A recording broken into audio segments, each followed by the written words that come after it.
Okay, so we're jumping into session 2 with Joe and Jasmine. Today, we're talking about being married as a couple, and Jasmine shared some really interesting things about how they got started as a couple, looking at their strengths and weaknesses. So I'm not going to ask you your strengths and weaknesses. You don't have to announce that to the world or anything. But how does that help you to sit down and kind of figure those out? Wouldn't that be scary to share that with each other? It could be, but you should be comfortable with your partner. Like or at least you should be trying to get to a place of comfort. Because I mean, if you're married, then that's most likely the person you're going to be with for the rest of your life. Right. Knock on wood. Right. I hope so. But yeah, you should be comfortable talking about that with your spouse. Because like that's like your best friend. Like, he's my best friend, and you tell your best friend almost anything, if not everything. Yeah. And also the weaknesses, whether you want them to or not, they're going to show up anyway. Mm-hmm. Like, eventually, if you're with somebody long enough, they're going to become very, very visible and very apparent. But if you can be upfront about them sooner rather than later, you could figure out how to cover those, Good point. And so you guys are newly married, so we're mainly talking to those people who are newly married. So how did that conversation go? Did you show up one day, hey, sit down, we're going to talk about our strengths and weaknesses? I mean, tell us what that process looks like. If somebody's never gone through that and they're newly married and they're like going, that's just scary to think about that, especially as an entrepreneur. I don't want anybody in my business, they say that. Yeah. So what do y'all tell? How did y'all get started? How'd that work out for y'all? Kind of give me a scenario how that worked. I don't think that we ever sat down and like wrote it out or anything, but he's super reflective, and I've like just started becoming that way. So it's kind of like a ongoing conversation that we have, and like every now and then he'll ask me, is there anything that I can be doing to be a better husband? Is there anything I can be doing to be a better man and business owner? And I'll be like, I don't think so. I think you're good right now. And then I'll ask him. Yeah. And I think really what she said was definitely key, is just having it as an ongoing conversation all the time. It's not something that you talk about once and you're done. It's something that should be talked about ongoing. And to be very, very honest and transparent, a lot of times if you don't plan to have that conversation, it's either you're going to be, it's almost going to happen almost organically, and you're going to be kind of lucky to have it organically. Uh-huh. But sometimes the way it happens organically is probably through disagreements or arguments. Yeah. Like, people like to throw out like, oh, you did this wrong or you did that wrong. And in the heat of an argument, it's usually taken in a very negative light. But when the dust settles and you both calm down, what you find a lot of times is that, maybe they exaggerated about what you were doing wrong a little bit, but there was still some truth to that. It's not like they just totally made that up. Most people don't necessarily do that in, healthy marriages. So a lot of times, to be very honest, we live in the real world. You're probably going to have an argument. Those weaknesses are going to come up. And if they do come up, you're kind of going to be upset about them for a little bit. But once you guys calm down, you should actually try to revisit it and kind of unpack, all right, what did you really mean when you said this, this, and this? Because then those are, learning moments. Those are teaching moments. And I think people kind of take those for granted. I tell people, you're going to have arguments, so you might as well make them productive, exactly. Because there's no way to really avoid those. And then I think that when we were in premarital counseling with our pastor, right before we got married, this actually did come up. So if, you as a couple don't bring it up before you get married, then I highly recommend going to premarital counseling. If you're not religious, then it doesn't have to be through your church. It can just be through, I guess, just Google it. I don't know.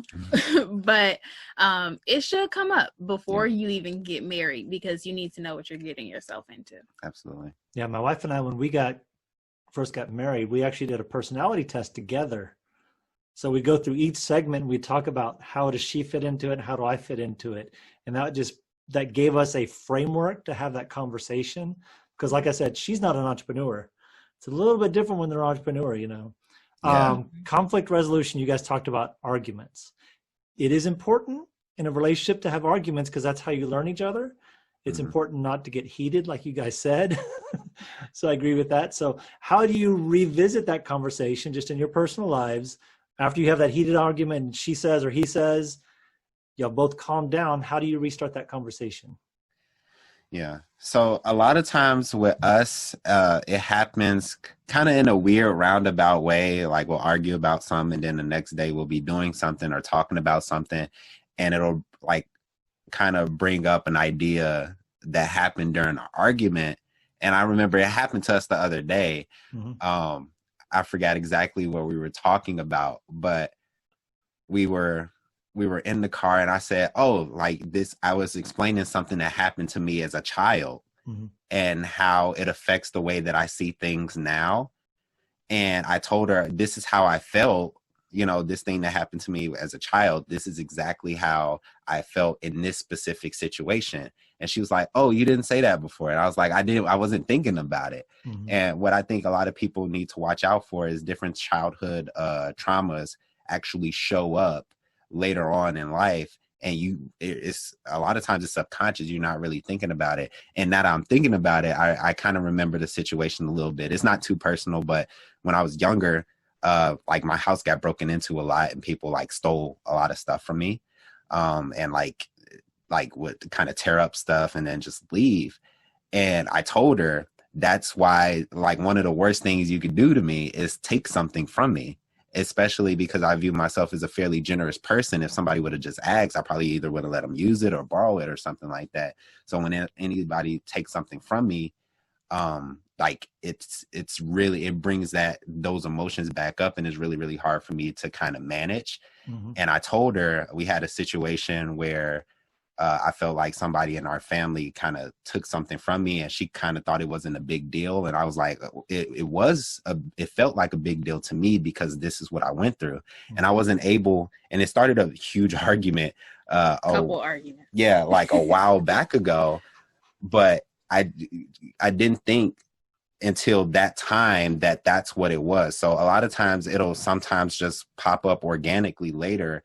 And you'll be able to clearly articulate what the problem actually is. So I think the organic way is something that just always has to happen, but you should always kind of be looking for it, but also just being attentive about it. And when you guys are, and I always tell people, like, at the end of the day, when you're married to somebody, there should be a time in your life where you have a lot of downtime with that person. Like, you know, me and Jasmine has these days where we just do nothing but watch Netflix all day.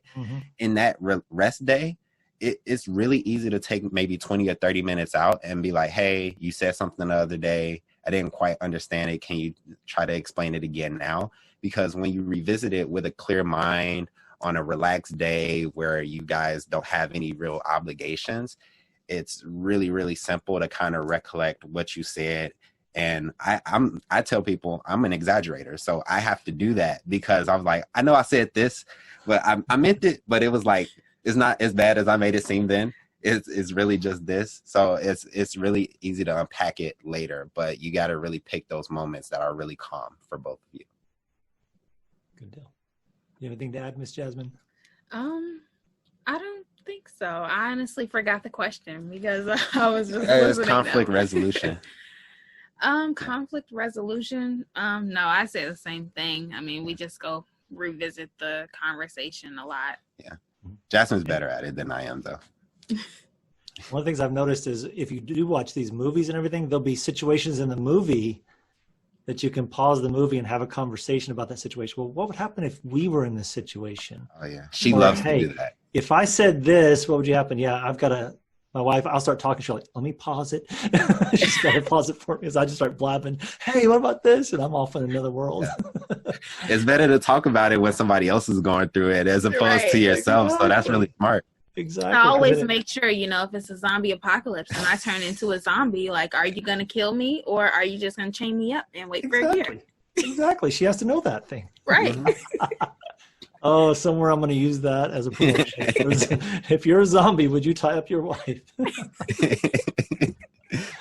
Oh, goodness. Okay. So one of the things you guys talked about, and my wife and I, we started this practice a long time ago.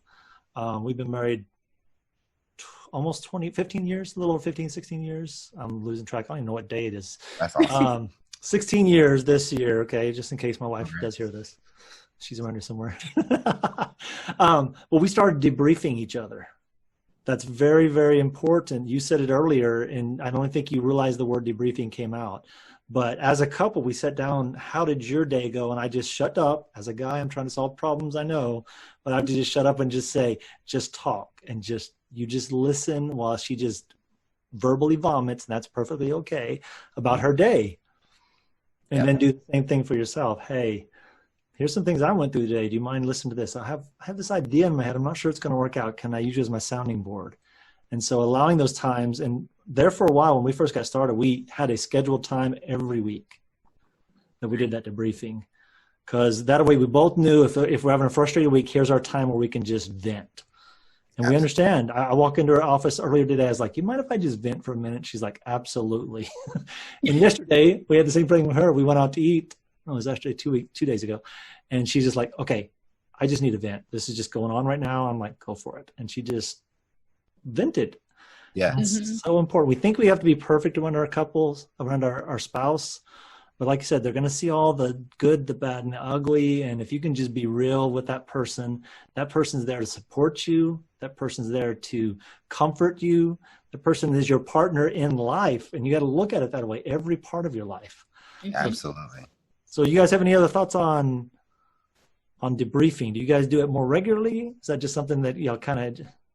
So he does that like every day, pretty much all day. And honestly, sometimes I do get annoyed because I'm like, man, I need to get my own office because he keeps trying to talk to me and I can't get my work done if I'm listening to you, or I can't scroll through social media and, just chill for a second because he's trying to have like a deep conversation. And it's like, well, I feel bad because I'm not really listening, but I still really want a little bit of time to myself. So as you can see, it's good to schedule it. It for is. Sure. But I do think when it comes to debriefing, the thing that's really cool about it is even when you're not getting feedback from your spouse, your significant other, it's still very useful, because what I found is that a lot of times I'll be kind of talking out loud to Jasmine, but even though I'm talking to her, it's a way of me kind of articulating a problem. I always tell people, if you can't articulate a problem, you definitely won't be able to solve it. Like, that's just been something that's been very, very consistent for me in my life. And there have been times where I'll be talking to her, she probably wasn't listening, but when I was speaking, I was like, that's it. That's how I actually do it. And she's like, and what happened? Yeah, awesome. Pretending I knew what he was talking about. but it still helps, like it still helps to like be able to speak out loud to what you need to vent about, because it'll kind of give you a way to articulate it. And once you articulate it, it's a lot easier to go about solving that problem. And even when you articulate it, if the problem is with somebody else, if you're practicing articulating it to your spouse, then when you bring it to that other person, you've already voiced how you feel about this in a productive manner. So I really look at it as really a practice ground for everything. And it's a safe space because, your spouse is not going to judge you for anything you say in that moment, and you just have a chance to kind of perfect things that if you just say it in the heat of the moment would not come out right. Yeah, you got to get out of your head. It just bounces around in your head and you can't see the reality of it till you get it out.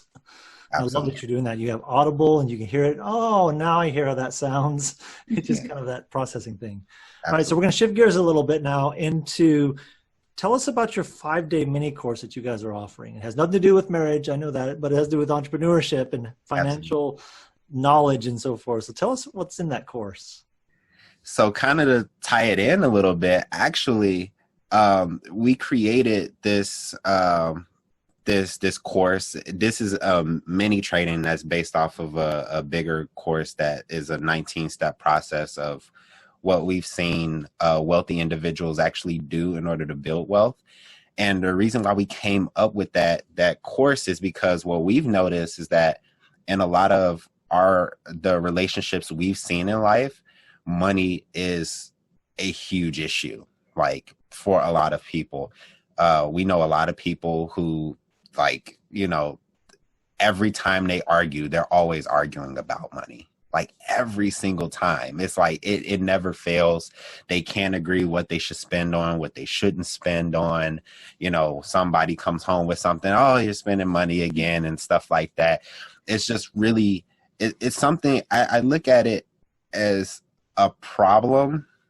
I look at all problems as being all big problems are a culmination of a bunch of small problems. That's kind of what I look at. And I feel like if you can build a certain amount of wealth for not only yourself, but your family, you're taking this very small problem and it has a huge impact once you actually solve it for your family. So we wanted to, in our wealth journey, you know, at first, me and Jasmine were just trying to figure out how do you make money without a job, because it was really hard for us to find work. That's how it started out. And we ended up paying, you know, well over $30,000 over the course of 3 years, actually learning from wealthy individuals, you know, how does investing work? How does macroeconomics come together with microeconomics, and how does that work? And, you know, how do you invest? What should you invest in? What should you not invest in? When should you invest in it? There's all these wealth related questions that people have, especially when they're just kind of starting off in life, or even if they've gone a little bit and they're like, well, you know, I just didn't learn anything about money. I feel like every individual on the face of the planet should have a basic foundation of financial literacy. So what I did, and, you know, after, you know, studying, you know, spending over $30,000 on kind of wealth coaching and mentoring and different things of that nature, and studying it pretty much for 3 years, every day for 3 years, I've learned a ridiculous amount. And I mean, I've talked to guys who are like have economics degrees, and I can keep up with them in a conversation.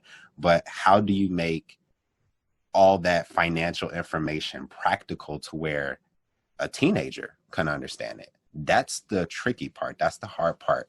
And what I decided to do is like, okay, let's look at what all wealthy individuals actually have done. Let's look at the basic foundation. What do they all have in common?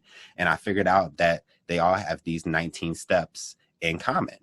And I created, you know, this 19-step course based off of my findings of that research that took me quite a while to actually do. And what I did is I created a 5-day mini training from that to kind of give somebody, you know, for free, the basic foundation of the first few things that they should actually do. So the course actually goes over the first 4 to 5 steps, I believe. Yeah. And it talks about how it primes you to do the other steps. And a lot of people, somebody will come to me and they be like, oh, I got, you know, $1,000, or I have $10,000. What should I do with it? You know? And that's such a loaded question, because you could do anything with it. That's the beauty about living in the world that we live in, and especially the country that we live in. You can turn really, really small amounts of money into very large amounts of money. And I thank God for that ability. But what a lot of people don't understand is that when, as an individual, you have a natural capacity to obtain wealth. There's a natural capacity that you have. So if you look at your bank account, that bank account, depending on how long it's been there, may or may not represent your capacity to hold wealth. So let's say somebody has $10,000 in their bank account. That's the most they've ever had. That might be around where your capacity is currently. So what you need to do in order to make more money is you need to have the capacity to expand your capacity to make more. And you do that by helping your mindset around money, because a lot of people don't understand that they have really bad beliefs about money, and that's most of the reason they don't have any, you know. And to kind of just give you guys a explanation on how true that is, there was once upon a time I had nothing to my name. Like, I was pretty much flat broke, and I don't necessarily consider myself a wealthy individual today, but if I needed 200 grand by the end of this month, well, probably not the end of this month, but let's say the beginning of next month sometime, if I needed $200,000 in order to buy a business or a piece of real estate, I can literally get that money with one phone call. And that's something that was an ability that I was able to get from having the right mindset about money. People who don't have the right mindset about money can't make a phone call and get $200,000 in order to do a deal with. So those first few steps of the 19-step process, which is in the 5-day free training, it actually goes over how to prime yourself to attract money, because money is attracted to a certain mindset. So it gives you some things to kind of take note of mentally, but it also gives you some practical action steps that you can use and actually start making money. And even an example of Joe finding and analyzing a business opportunity. Yeah. I had an example of me actually finding a different opportunity that I would actually take advantage of.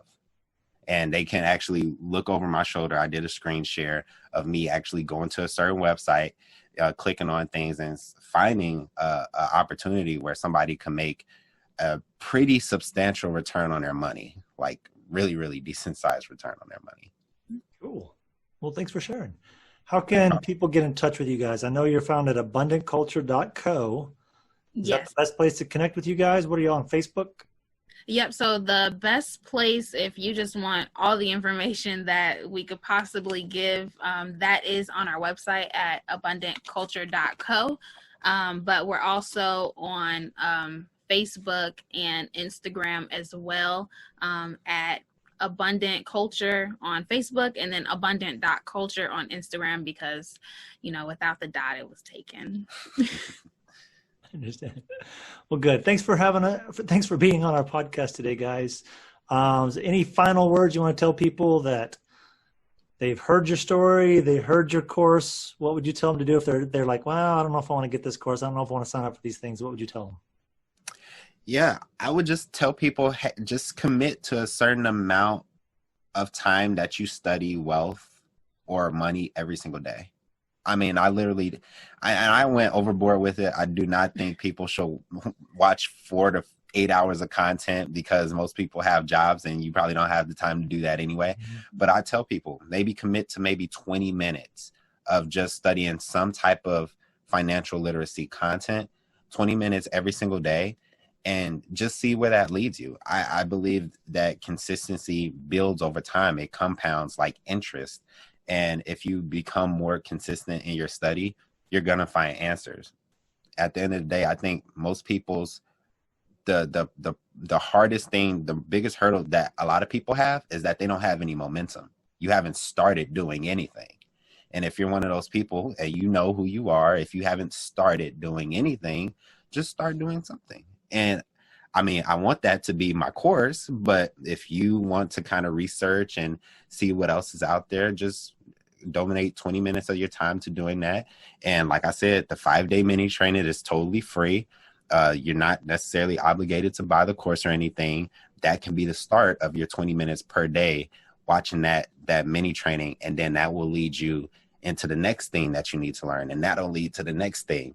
I always think that life is a series of lessons, but at the end of the day, it always starts with the first lesson. So it's the most important step is to actually start. Great. Yeah.